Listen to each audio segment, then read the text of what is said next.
혹시 이런 소리 들어보신 적 있나요? 와인은 몸에 좋다며? 하루에 한 잔씩은 마셔도 된다고 텔레비전에서 그러던데. 아니면 우리 아버지는 평생 소주 드셨는데 90세까지 사셨어. 술이 뭐가 나빠? 이런 이야기 말이에요. 저는 이런 말을 들을 때마다 정말 답답합니다. 30년간 노년기 음주 습관을 연구해온 정민호 박사로서 말씀드리는데 이런 이야기들은 반만 맞고 반은 완전히 틀렸거든요.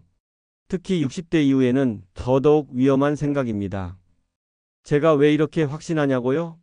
지난 30년 동안 수천 명의 어르신들을 만나봤거든요.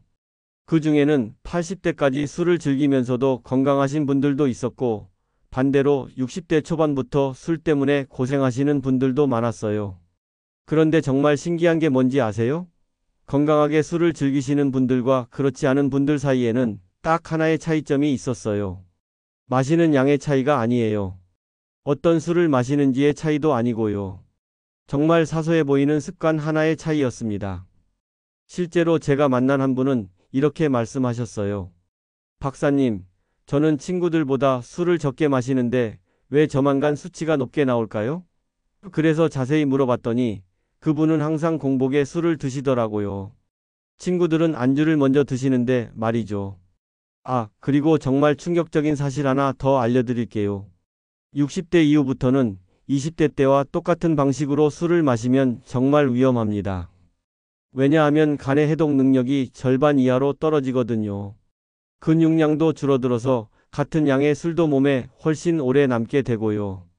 그런데 대부분의 분들이 이 사실을 모르세요. 나는 평생 이렇게 마셨는데 괜찮았어라고 생각하시죠. 하지만 몸은 이미 변하고 있어요. 단지 느끼지 못할 뿐이죠.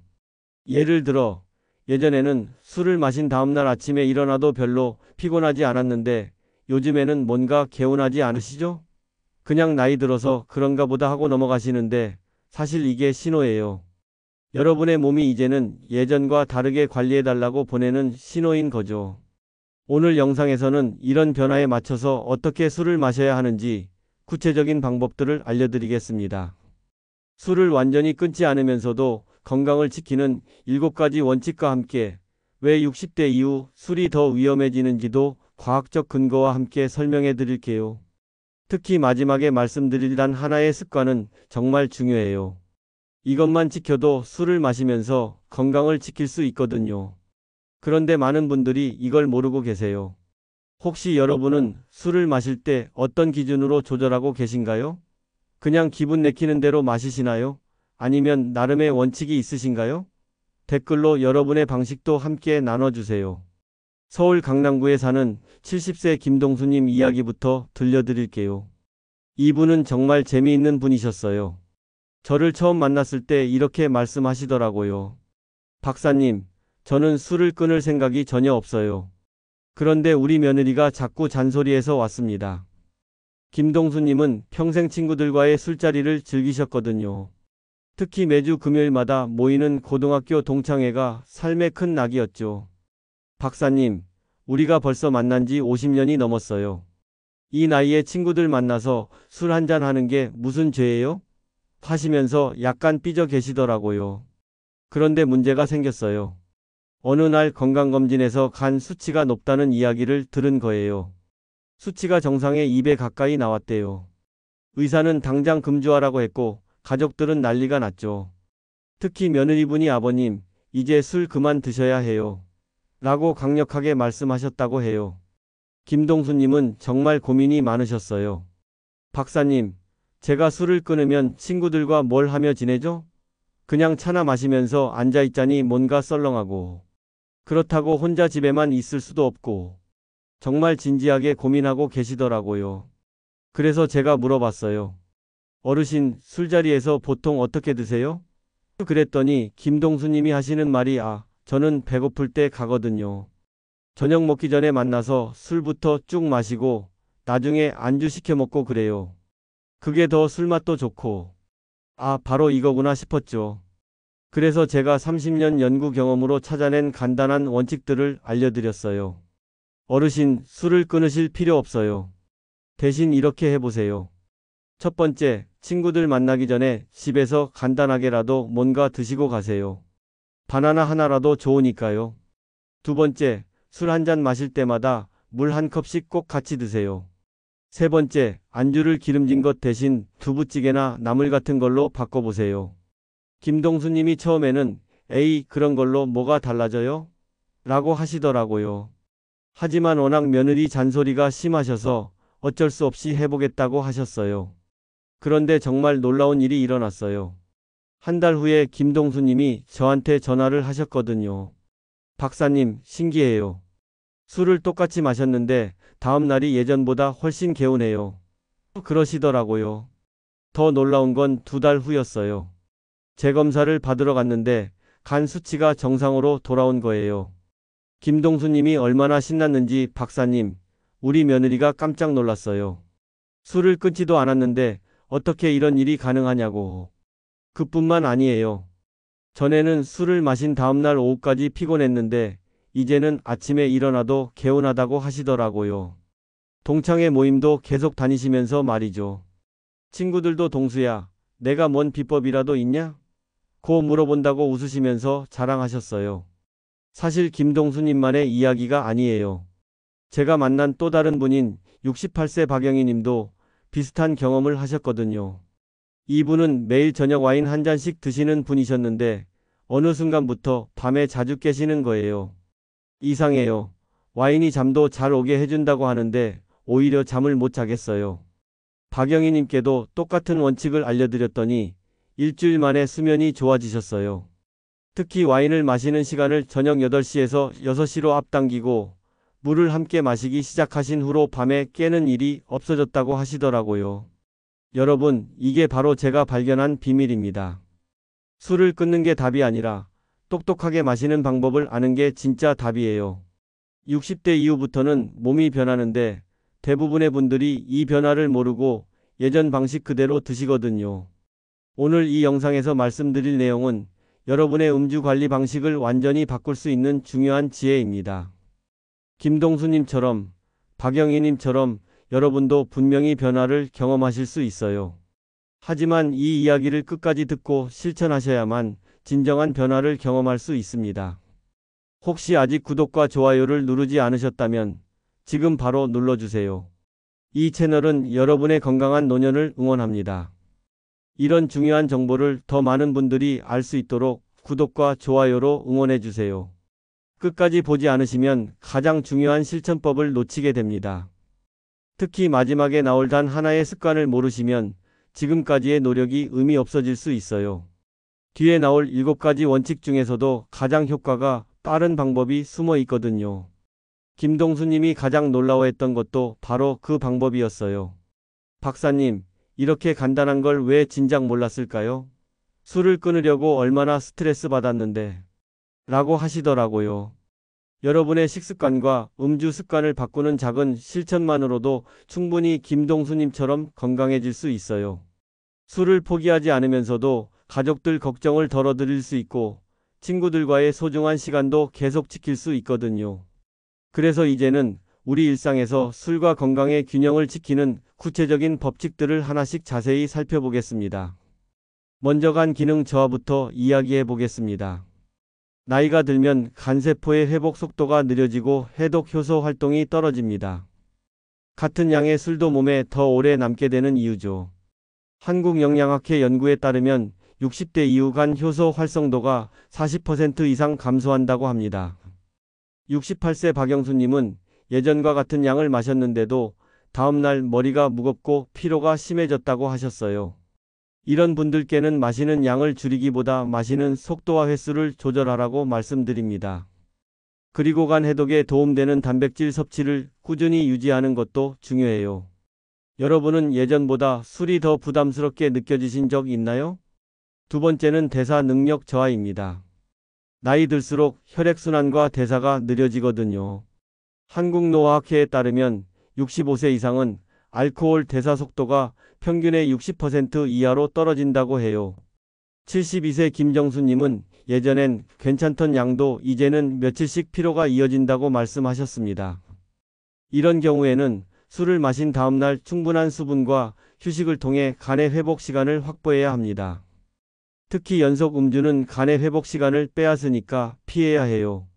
혹시 하루 이틀 연속으로 술자리를 가지신 적 있으신가요? 그럼 정말 조심하셔야 합니다. 세 번째는 근육량 감소예요. 근육이 줄면 알코올이 혈액에 더 농축되어 남습니다. 국내 근감소 연구 결과를 보면 60대 이후 근육량이 10년마다 10% 감소한다고 해요. 70세 이한철님은 근육이 줄면서 예전보다 술 기운이 더 오래 간다고 하셨거든요. 단백질 섭취와 가벼운 근력 운동으로 근육량을 유지하는 게 정말 중요합니다. 다만 운동 전후 음주는 피해야 해요. 근육 회복을 방해하거든요. 여러분은 하루에 단백질을 충분히 챙겨 드시나요? 부족하시다면 지금부터라도 신경 써주세요. 네 번째는 약물과의 상호작용이에요. 고혈압약, 당뇨약, 혈액순환제와 술이 만나면 부작용이 생길 수 있거든요. 대한노년의학회에 따르면 음주 시 약효 변화로 부작용 위험이 2배 이상 증가한다고 합니다. 75세 최인호님은 약 복용 후 음주를 반복하다 혈압이 급격히 오르는 경험을 하셨어요. 약 복용 전후 최소 24시간은 음주를 피하시길 바랍니다. 그리고 술과 약은 절대 동시에 섭취하지 마세요. 정말 위험할 수 있어요. 혹시 약을 드시면서 술을 함께 하신 적 있나요? 그렇다면 지금부터는 꼭 시간 간격을 두세요. 다섯 번째는 수면 질 저하입니다. 술은 잠을 부르는 듯하지만 실제로는 깊은 수면을 방해해요. 미국 수면재단 보고서에 따르면 음주 후 렘 수면이 50% 이상 감소한다고 합니다. 69세 김미자님은 술을 마신 날 새벽에 자주 깨서 피로가 누적됐다고 하셨어요. 늦은 시간 음주를 피하고 따뜻한 물 샤워 후 일찍 잠자리에 드시는 게 좋습니다. 특히 수면제를 함께 복용하면 호흡 저하 위험이 있으니까 절대 피하세요. 여러분은 술을 마신 날 잠이 더 얕아진 경험 있으신가요? 그렇다면 음주 시간을 조절해 보세요. 이렇게 5가지 이유만 알아도 왜 예전 같지 않다는 말을 실감하게 되실 겁니다. 나이가 들면서 우리 몸이 술에 대해 더 예민해지는 건 자연스러운 일이에요. 하지만 포기할 필요는 없습니다. 이제 이런 위험 속에서도 건강을 지킬 수 있는 현실적인 방법들을 자세히 알아보겠습니다. 첫 번째는 하루 적정량을 지키는 것입니다. 맥주 1잔, 소주 반잔, 와인 1잔 이내로 드세요. 이 기준은 60대 이후 간의 해독 능력을 고려한 안전한 양이에요. 많은 분들이 예전 기준으로 마시시는데 그러면 간에 무리가 갑니다. 적은 양이라도 꾸준히 즐기는 게 건강에 훨씬 좋아요. 두 번째는 공복 음주를 피하는 겁니다. 식사 후에 천천히 마시세요. 공복에 술을 마시면 알코올이 혈액으로 빠르게 흡수되면서 간과 위장에 큰 부담을 줍니다. 특히 나이가 들수록 위 점막이 약해지니까 더욱 조심해야 해요. 간단한 과일이나 견과류라도 먼저 드시고 술을 마시는 습관을 들이세요. 세 번째는 물과 함께 마시는 것입니다. 술 한 잔당 물 1컵을 마시세요. 이렇게 하면 알코올 농도가 희석되고 탈수도 예방할 수 있어요. 많은 분들이 술만 계속 마시시는데 그러면 다음날 숙취가 더 심해집니다. 물을 충분히 마시는 것만으로도 간의 부담을 크게 줄일 수 있어요. 네 번째는 음주 간격을 두는 겁니다. 최소 이틀 이상은 쉬세요.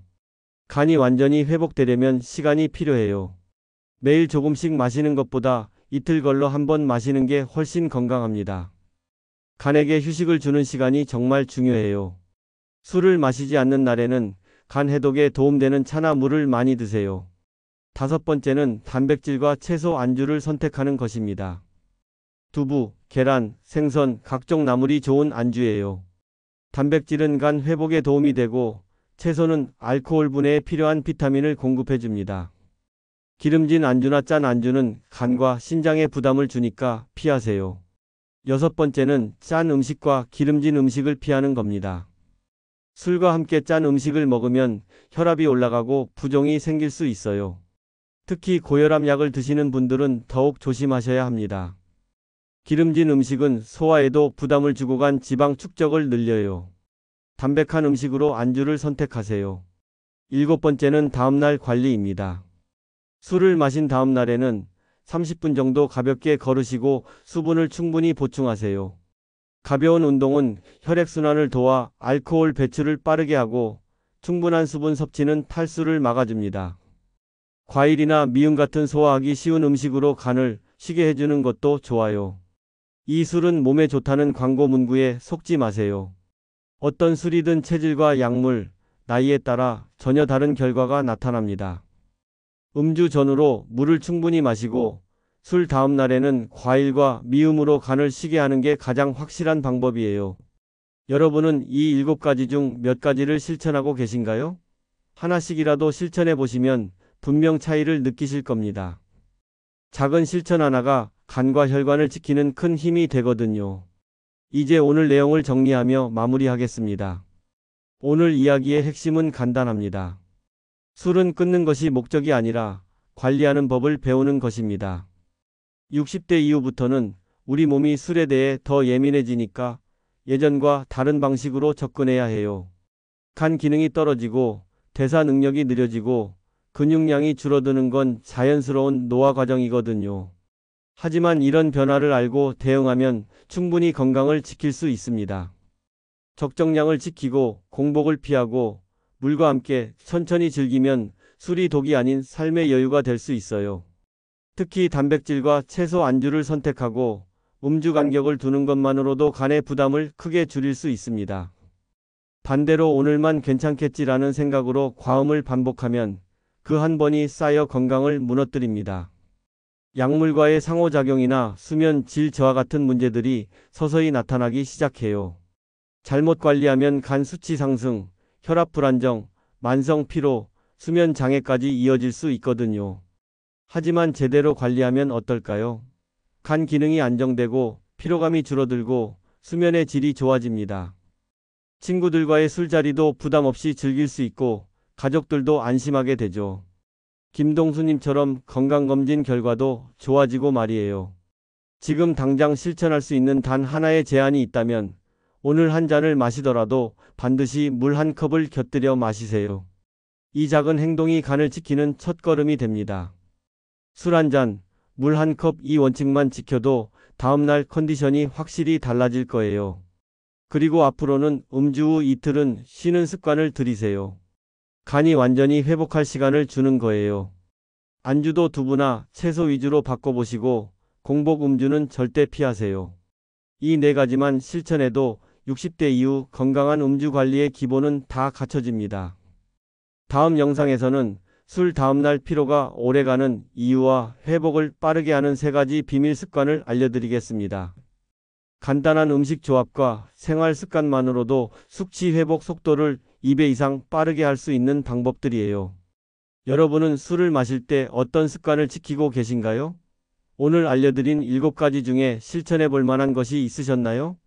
댓글로 여러분의 경험을 나눠주세요. 함께 나누는 이야기가 더 많은 분들의 건강을 바꾸는 시작이 됩니다.